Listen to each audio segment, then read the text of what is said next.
हकीकत में तुम हो तो भिखारी ही, तुम सुख के भिखारी हो। जैसे वो सामान्य भिखारी जो है वो रोड पर पैसे मांगता है, वो हर आदमी से पैसे की भीख मांगता है, लेकिन उसे ये तो पता है कि पैसे कहाँ से मिलेंगे। लेकिन तुम्हें ये तक पता नहीं है कि तुम सुख मांगते हो, लेकिन मिलेगा कहाँ पर। तुम्हें ये तक पता नहीं है कि तुम सुख मांगते हो किससे। तुम कार के पास चले जाते हो और कहते हो मुझे सुख दे दो। तुम सोने के गहनों के पास चले जाते हो और सुख की भीख मांगते हो। तुम अच्छे कपड़ों के पास चले जाते हो और कहते हो मुझे सुख दे दो।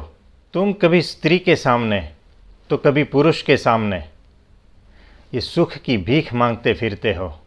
थोड़ा तुम सोचो, एक बड़े से शोरूम में एक आदमी चला जाता है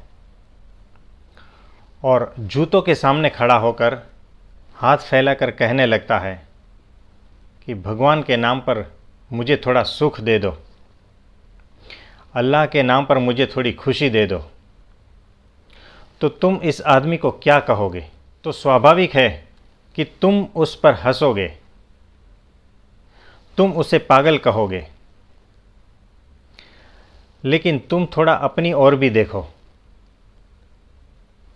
तुम भी वही कर रहे हो जो वो भिखारी कर रहा है। तुम्हारी हालत भी वैसी ही है जैसे वो मॉल में खड़ा आदमी।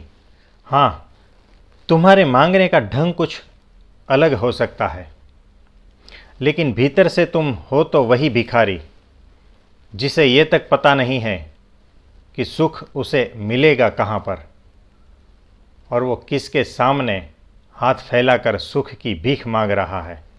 तुम्हारे सामने जो भी कुछ आता है, पदार्थ, व्यक्ति, घटनाएं, उससे तुम सुख की भीख मांग रहे हो, क्योंकि तुमने अभी तक असली सुख का स्वाद नहीं चखा है।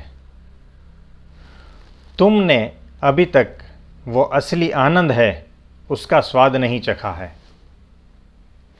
और असली आनंद है भगवान में। जब भगवान का तत्व तुम्हारे भीतर उतर जाएगा तब तुम्हें वो असली आनंद आएगा, असली सुख की प्राप्ति होगी। और तब तुम्हारी वो जो सुख मांगने की जो आदत है,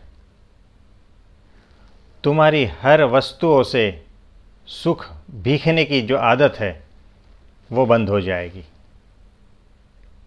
थैंक यू।